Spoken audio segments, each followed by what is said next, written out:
Hi Gemini, welcome po sa ating channel. At ito ang inyong Daily Guide Tarot Reading for November 23, 2024. Please be reminded, kung naka-resonate kayo, comment down. Kung hindi ko naka-resonate, ibigay niyo po sa iba kasi general reading po ito. This is for you, Gemini, ngayong November 23, 2024.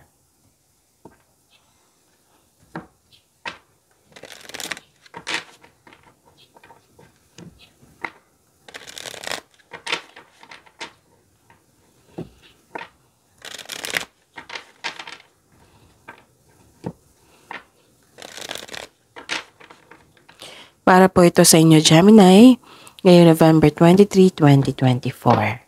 Maraming salamat po sa inyong patuloy na tiwala at suporta sa ating channel at maraming salamat din po sa mga hindi nag-skip ng ads.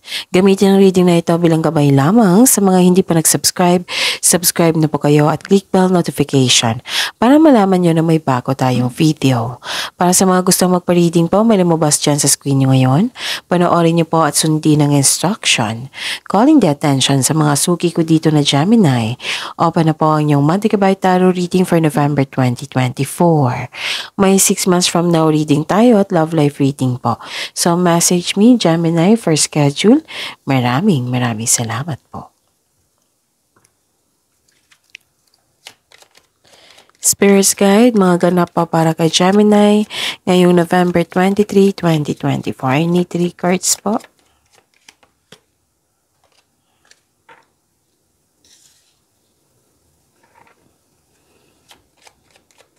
Gemini.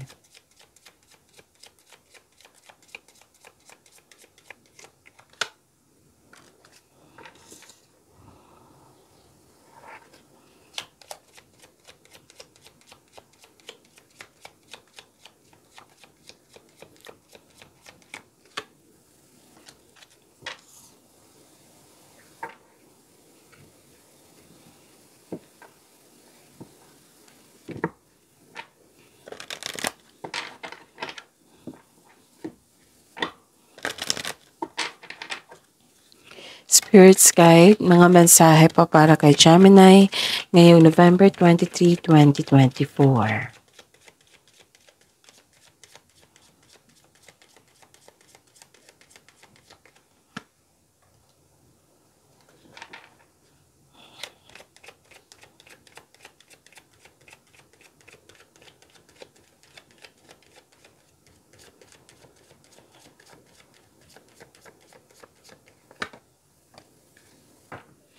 Okay, Gemini, ngayong November 23, 2024. May malaking influence ang isang lalaki sa araw na ito. Maaring siya yung nabigyan ng happiness sa iyo or sama ng loob. Oo, or sakit ng ulo.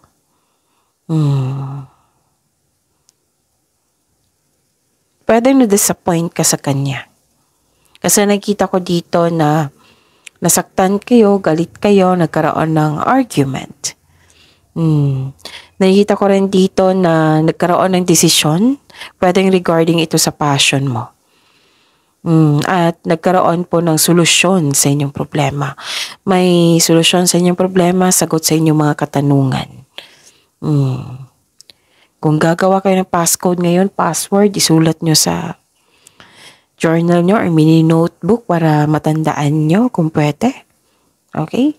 So, ang mensahe po, great adventure, take a risk, venture forward. So, move forward po kayo, may new journey, lalabas kayo sa comfort zone nyo, mag-take kayo ng risk, and kailangan nyo ng action to and action din ito. So, kailangan nyo ng courage, take action with passion. So, yun. This is a clarification of your card here na gumawa ka ng desisyon regarding sa inyong passion at binigyan mo ng action. Spirit's Guide, na po yung energy ni Gemini ngayong November 23, 2024.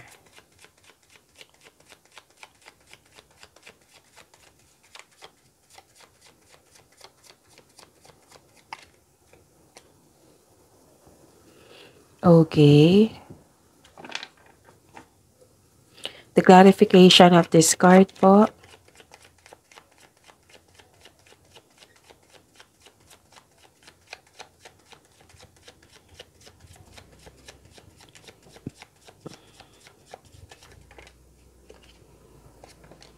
Oh. Okay. Sa mga may oras dyan, kung gusto nyo po, panoorin nyo po yung last 4 days kabay tarot reading nyo po. Like for example, napanood nyo ito ngayong November 23, 2024. Panoorin nyo po yung 22, 21, 2019. Kung may narinig kayo or may nakita kayong repeating message, meaning yan ay, meaning to say, pinupush yan ng cards sa inyo kasi ang ilan sa inyo hindi pa binigyan ng atensyon. Na kung maaari po, bigyan nyo po ng solusyon at aksyon. So remember, Gemini, at the end of the day, alam mo na ikaw lang taong may kakayahan at responsable na gumawa ng sarili mong katotohanan at kinabukasan. So ano yung energy mo ngayon? Wow, may celebration po. Celebration, nagkasundo, may special event. You're building stability. Pwede na nagpatayo ka ng structure. May gantimpala kang matatanggap. Maaring mana ito, promotion or recognition. Pwede din pag-level up mo dyan. Ilan sa inyo nag-decide na magpahinga? Oo, may nakita rin ako may plano kayong magbakasyon, posibleng out of town. Pwede din sa bahay lang po, staycation, na nagplano talaga kayong magpahinga. Mag-rest day ako ngayon, ganon. So, may ganap na celebration po, pagdiriwang na magaganap, tulad ng kasal, monthsary, anniversary, or pagtatapos. Like for example, pagtatapos sa pag-aaral, tapos ng proyekto, ganon.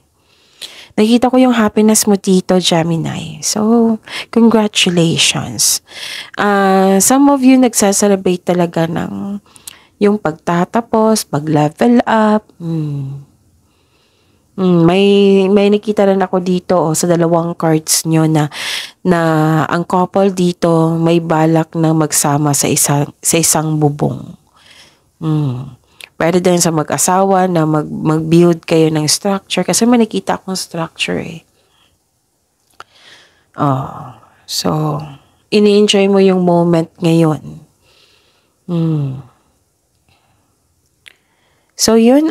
May ganap na celebration. Pwedeng nabuo na or nakumpleto or natapos na yung proyekto. Or yun nga, yung mga monthsary, kasal, anniversary. This is good kasi nagkaroon ka ng panahon na i-celebrate ito. Pwedeng may reading ako sa inyo the other day na may tagumpay tapos parang pagod kayo or disappointed kayo, so parang na-postpone. And now, nakita ko talaga dito na tuloy na tuloy. So, you deserve to celebrate your success, sabi ng card nyo. So, you deserve it, Gemini. Nakita ko yung pagkakasundo ng dalawang tao.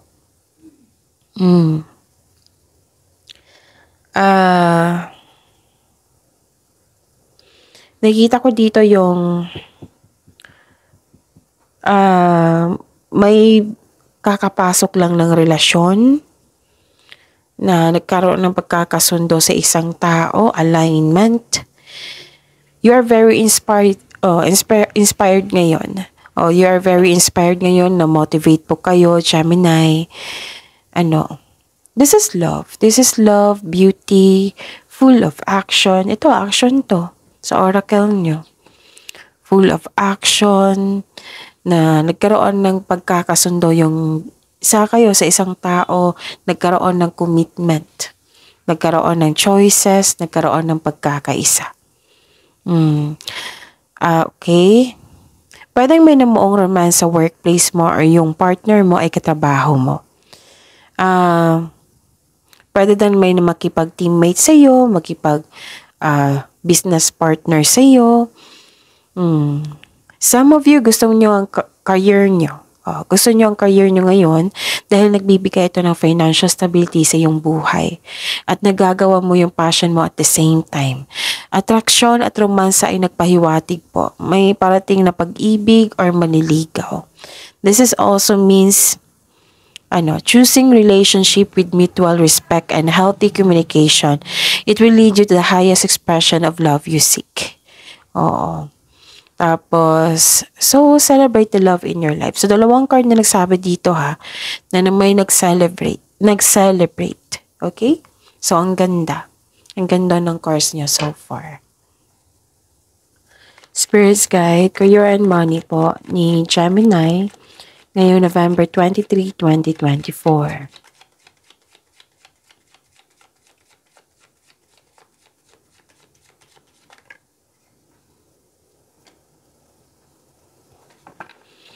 And the clarification of this card po.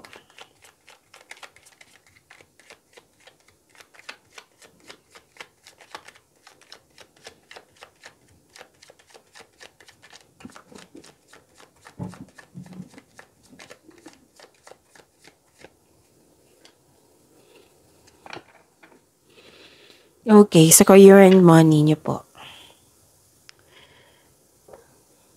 Okay, kailangan kong uminom ng tubig. Saglit lang po.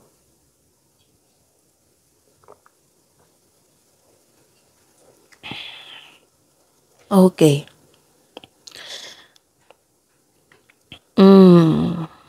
Nahirapat ka mag-move forward dito, Gemini. Nagkaroon ng stagnation, nagkaroon ng unsuccessful, parang hindi nasunod yung gusto mo. So, wag kayong mag-attract ng negativity ha, kasi nakakasama yan sa inyo. Kahit self-pity man yan ha, kahit hindi mo sinasadya. Like, naglabas ka ng curse words, nakakasama yan sa inyo. So, wag niyong gawin sana. Confused kayo dito. So, you have lack of confidence around the specific goal or lack of focus or loss of direction. Parang nawalan kayo ng gana dito. Kasi may away nagkanap or hindi kayo nagkasundo. Ganun, yung hindi nasunod yung gusto mo, na-disappoint kayo. Kasi pwede din na hindi successful yung plano or hindi talaga naka-move on. So, ang sabi dito, para maiwasan itong pangyayaring ito, next time, gawa kayo ng konkretong plano. Kung pwede ngayon, gawa kayo ng konkretong plano. Okay? The advice is you need to create a concrete plan in order to regain momentum. Impulse control ay kailangan in order to grow and take action in a positive direction. So, always positive ha. Huwag kayong mag-attract ng negativity. So, this is also a warning of moving quickly. Parang nagmamadali ka, nagra-rush, tapos hindi nasunod yung gusto mo, na-disappoint ka. So, meron talagang ganyan. Kailangan natin palakihin yung pag-unawa natin na baka may dahilan, okay? May dahilan yan kung bakit hindi nasunod yung gusto natin, kung bakit may nangyari na hindi gusto, may dahilan po yan. May learnings po yan. So, okay? So, kung nagkaroon kayo ng hesitation to take an action, meaning to say wala pa kayong konkretong plano. So, balik kayo sa plano. Siguraduhin nyo po magkaroon ng konkretong plano. Kasi, hindi lang sa tutulungan ka nito na nasunod-sunod yung magiging float yung what I meant is yung magiging smooth yung flow ng process kasi konkretong plano na tutulungan ka rin nito na para magiging confident ka na alam mo yung gagawin mo, alam mo na hindi ka mababurnout, ganon. So yun, you have to relax, kalma lang po. Okay, so yun. Okay. Nakikita ko rin dito na naging generous kayo. Yes. I think may natanggap kayong blessing ngayon tapos nag-share kayo ngayon. Like for example, sweldo, nakatanggap kayo ngayon tapos nag-share kayo, nagbigay ka ng budget sa pamilya, ganun, sa kapwa mo, ganun. Naging generous ka. Generous naman talaga si Gemini. Generosity, sharing resources, nagkaroon ng pagkakaisa. Kung dati hindi nagkasundo, now nagkasundo. May marireceive kang malaking pera ngayon, Gemini. Pwede rin return investment. Ito ay parating na. Nagbibigay ito ng happiness sa iyo. Wow! I'm happy for you, Gemini. So, tapos, ikalawang card na ito nagsabi ha, na may promotion. O yung sabi ko sa inyo na pag-angat. Okay? Pag-level up. Promotion. Pag-level up din sa finances. Yung pwedeng literal na promotion, pwede din nararamdaman nyo yung pagtaas ng kita, pag-level up nyo, basta may ganyan na ganap. So, this card asks you to consider helping someone at work. Baka may humingi ng tulong dyan, or may alam ka na kailangan ng tulong ng yung kasamahan mo. So, share your ideas. Kasi ideas is a blessing eh. So, nagiging generous ka kung mag-share ka ng ideas. Ganun. So, this is good. So, claim mo itong malaking pera, promotion, ideas. Pwede din regalo ha. Pwede din regalo. Nakita ko kasi dito na komportable ka sa pagbigay ng tulong. Okay. Kung magiging komportable ka sa pagtanggap ng tulong, mas maraming kasaganaan what I meant is, bakit nabubulol na ako ngayon? Kung magiging komportable ka sa pagtanggap ng tulong, mas maraming kasaganaan ang dadaloy sa iyong buhay. Oo. So, yun. Ano to ha? Generosity, may matatanggap kang regalo, tulong, pwede din kayo ang nagbigay, kasi may natanggap kayong blessings. Ang ganda. Spirits Guide, Love Life, Self-Love, Partnership, and Romance ni Gemini ngayong November 23, 2024.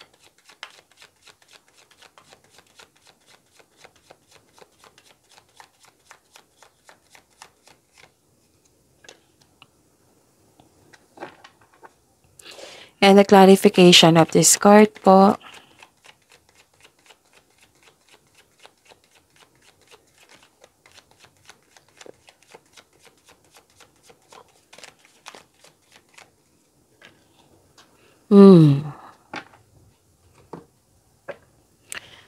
Maraming salamat po sa patuloy na tiwala at suporta sa ating channel. At maraming salamat din po sa mga hindi nag-skip ng ads. Okay?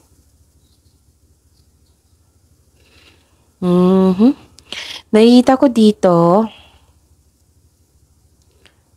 may sama kayo ng loob talaga. Kanina pa to no, sa oracle nyo. May sama kayo ng loob, disappointed kayo, na nagkaroon kayo ng yung pakiramdam na blame, doubt. Oo. May kanina pa to sa oracle nyo dito. So, 3 card na nagsabi dito. No, 4. May sama kayo ng loob or disappointed kayo sa mga pangyayari or sa isang tao. Pwede sa isang lalaki talaga.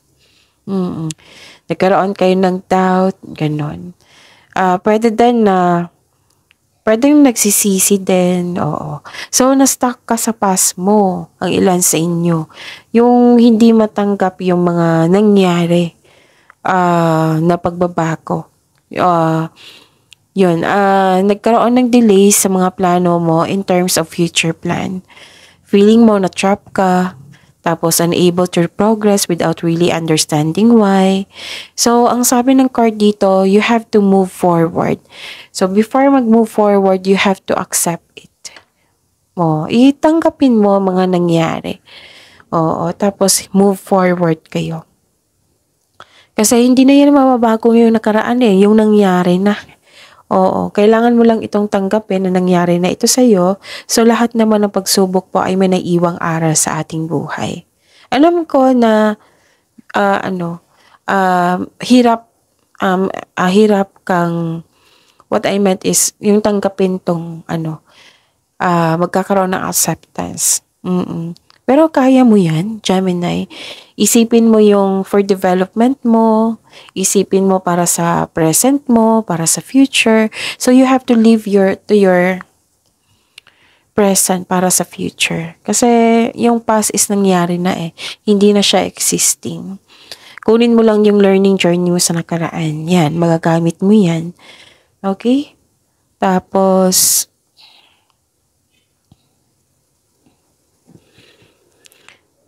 okay, nakikita ko dito may competition, may rivalry. Pwedeng selos din ito. Selos, inggit. Nakikita ko dito. Sa mga singles dyan, gusto nyo po munang makipag-date sa ilang tao bago pumasok sa exclusive relationship. Mas mainam talaga na kilalanin mo muna kung swak ba kayo sa isa't isa. Pwedeng naiirita ka sa mga tao ngayon. Yung tanong ng tanong sa'yo kung anong update sa'yo, kung kailan ka mag-asawa, kung kailan ka mag-jowa, kailan ka magbuntis, gano'n. May mga ganyang tao. So, ang sabi ng card dito, hindi na kailangan magalit kayo. Don't waste your energy. Okay? Tahimik ka lang. Kung pwede, iwasan mo na lang. Okay? Hindi na kailangan magalit kasi, sayang yung energy. Okay? So, kailangan ng mahabang pasensya dito. Okay. So, hanap daw kayo ng solusyon. Okay? So, I think nasabi ko na lahat. Ang ganda ng blessings na binigay sa inyo na kailangan yung pagyamanin. So, you have to move forward, ha? See you tomorrow, Gemini. Please like, subscribe, and click the button for notification para updated po kayo sa daily tarot reading natin. Maraming salamat po.